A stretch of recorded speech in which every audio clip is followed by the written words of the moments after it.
the greatest creation of the God is the human beings, but the selfish human beings, they, when they are asked to sacrifice themselves before the God, then they become selfish. Whether the God has given us all the things, but we can't sacrifice a little bit. That is the theme of this poem.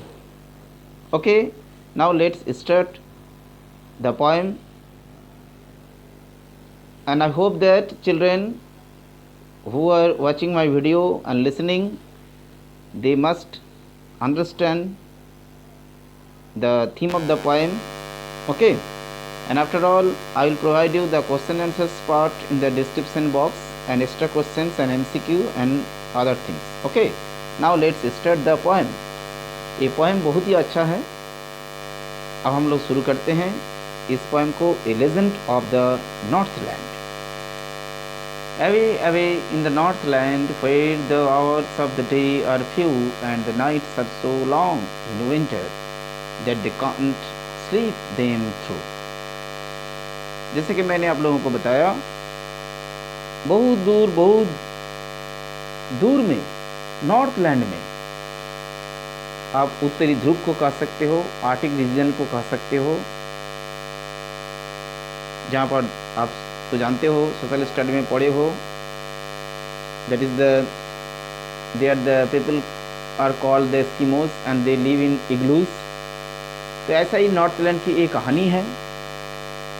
ये एक kind of ballad है जो लोग narrative style में लोग सुनाया करते हैं. इसे हम लोग बैलेड कहते हैं. Okay, this is a ballad and it is often सांग बाय द कॉमन पीपल. लोग इसको गाते हुए लोगों को सुनाते हैं. नाउ ऐसे फर्स्ट स्टैंजा में पोएट कहते हैं, नॉर्थलैंड का बहुत दूर के गांव में एक ऐसा जगह जहां रात बहुत, शीतकाल में रात बहुत लंबा होता है और उसमें लोग सो के पूरा नहीं कर सकते हैं. मतलब इतना लंबी रात कि लोग सो कर भी थक जाते हैं. They can not sleep them through. सोकर ख़त्म नहीं कर सकते, सोकर गुजर नहीं सकते. ऐसे ही पोएट ने फर्स्ट स्टैंजा में बताते हैं. Where they harness the swift reindeer to the sledge when it snows, and the children look like bears' cubs in their funny furry clothes. Okay.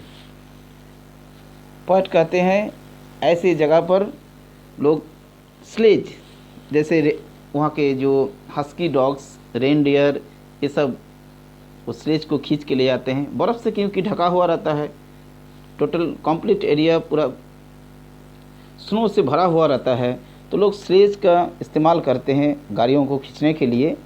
और वहाँ के बच्चे बहुत फ़नी लगते हैं, फ़नी एंड फरी clothes.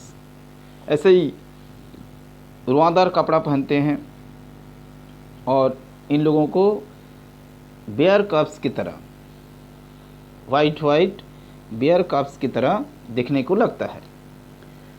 Next, they tell them a curious story. I don't believe it's true, and yet you may learn a lesson if I tell the tale.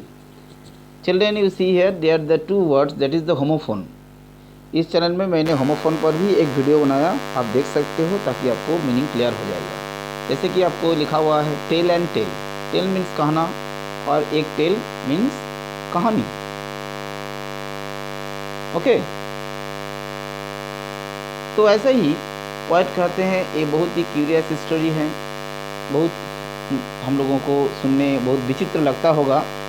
कभी कहते हैं मुझे भरोसा नहीं कि ये सच्ची कहानी है कि नहीं, लेकिन मैं जब तुम लोगों को सुनाऊंगा तो तुम्हें ज़रूर एक लेसन मिलेगी, एक सीख ज़रूर मिलेगा. ऐसे ही पोएट ने कहते हैं, इससे कोई सबक हमें सीखने को मिलेगा.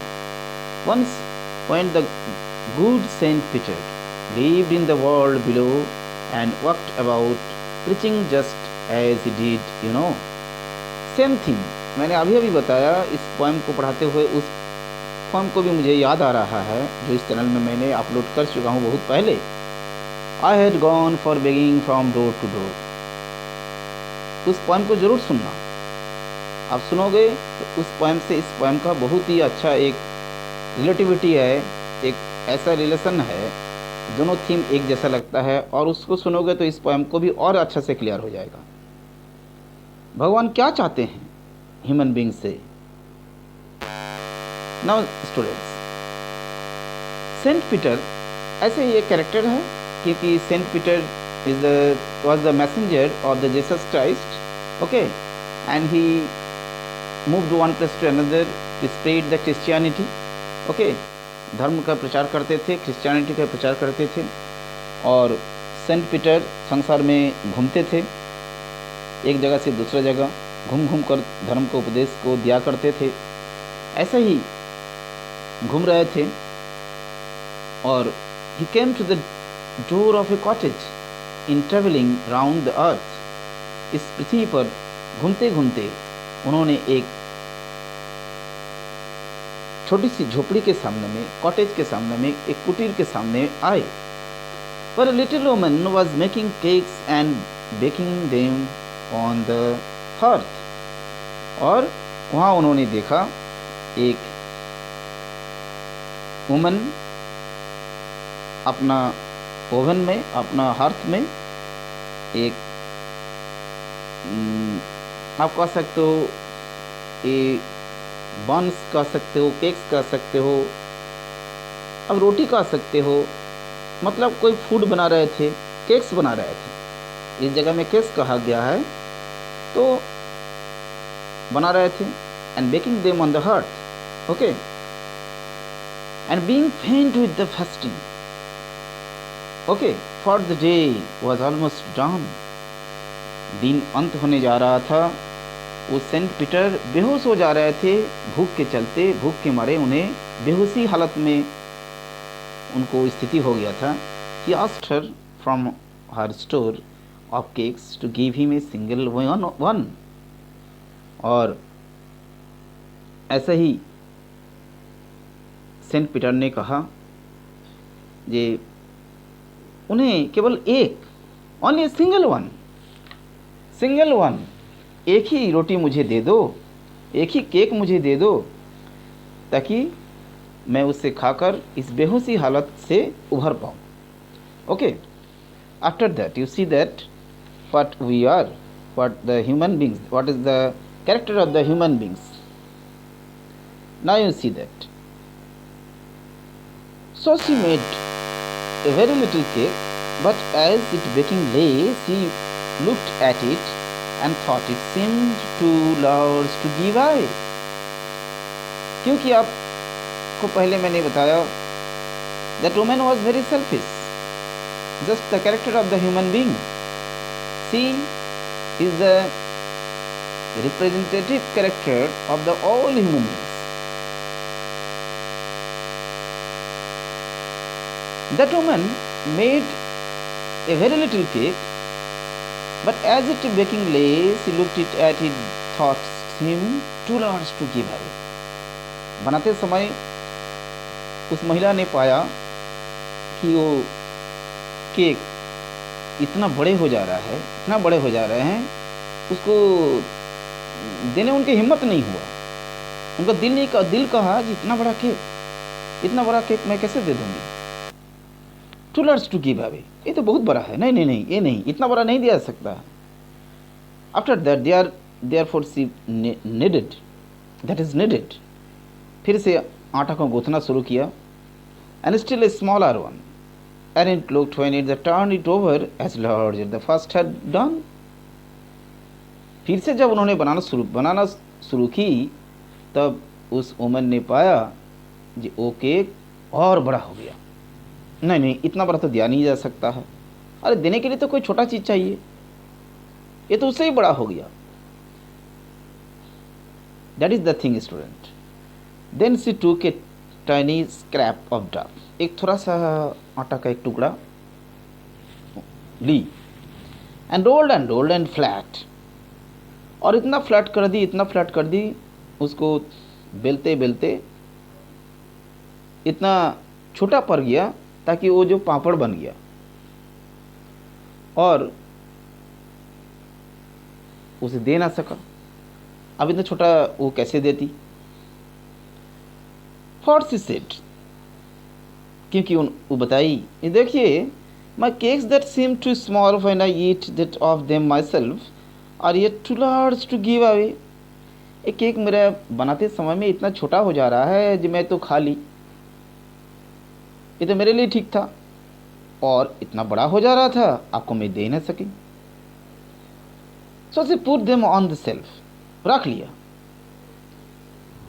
Then God saint Peter grew angry, for he was hungry and faint, and surely such a woman was enough to provoke a saint. Provoke means उचकाना, किसी को भड़काना।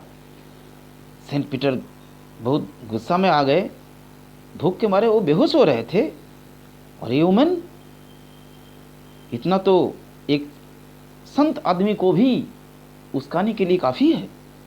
मतलब इनका बिहेवियर इतना सेल्फिश था, इतना क्रूर था, एक संत आदमी भी भड़क गए।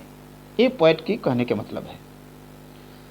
Now children, and he said, you are far too selfish to dwell in human form, to have both food and shelter and fire to keep you warm. तुम्हें सब कुछ है, तुम्हारे पास सब कुछ है, क्या नहीं है?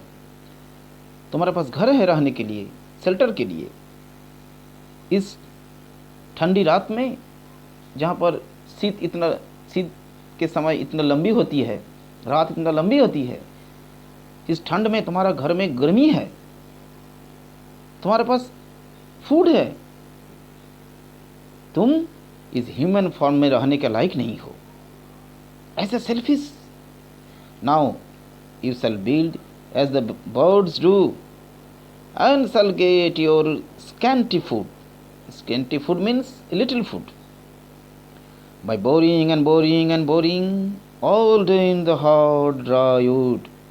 जाओ, एक ऐसा बर्ड तुम बन जाओ, इस पृथ्वी में ऐसा बर्ड बन के तुम रहोगे कि तुम्हें पूरे दिन भर बोरिंग हो जाओगे, खुदते रहोगे, थोड़ा सा भी खाने के लिए तुम्हें तरसना पड़ेगा, और तुम्हें ऐसे ही स्थिति में रहना होगा।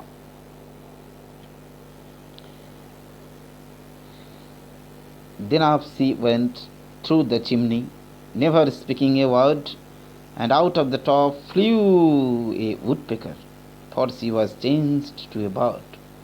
इसके बाद जैसे मैंने पिक्चर में आप लोगों को दिखाया, ऐसे ही उन्हें एक वुडपेकर बन गया। अब वुडपेकर को तो जानते हो, ये वुड पर ठक ठक ठक ठक करता है, और ये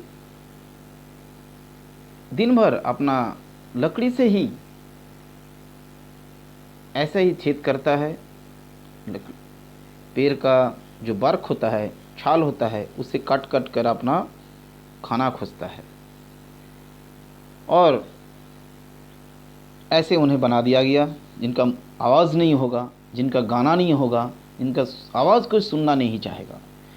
She had a scarlet cap on her head, and that was left the same, but all the rest of her clothes were burned, black as a coal in the flame. जैसे कि उनका घर का चिमनी में जिस तरह से काले हैं, जिस तरह से काला है, ऐसा ही उनका शरीर भी काला होगा। माथा पर भले ही एक कैप होगा, लेकिन उसका पूरा शरीर जला हुआ कोयला की तरह, भट्टी की तरह काला पड़ जाएगा। ऐसे ही कहा गया, और माथे पर एक लाल रंग का टोपी होगा, scarlet. Now and every country school boy has seen her in the wood where she lives in the trees till this very day, boring and boring for food. और दूर दूर में भी, हर देश में, हर गांव में स्कूल जाने वाले बच्चे, मीन्स दैट छोटे बच्चे, कोई भी लड़के जब ऐसा ऊँट पिकार को देखता होगा, इस जंगल में देखता होगा, और उसे ही देखता होगा, where she lives in the trees till this very day, इन दिनों में उसे काट पर ठकठकाते हुए ही लोग देखेंगे, और ये अपना अनाज के लिए, अपना भोजन के लिए लकड़ी को छेद करते रहेगी। That is the punishment, that is the symbolic poem students. ये एक सिम्बॉलिक पोएम है जहाँ हम लोगों को बताया गया है एक बहुत बड़ा लेसन इस पोएम में पोएट ने हमें बताया। We should sacrifice for the God, don't ask anything before the God, you should ready yourself to give him the all. Okay students, goodbye. Children who are watching my video, you must subscribe my channel.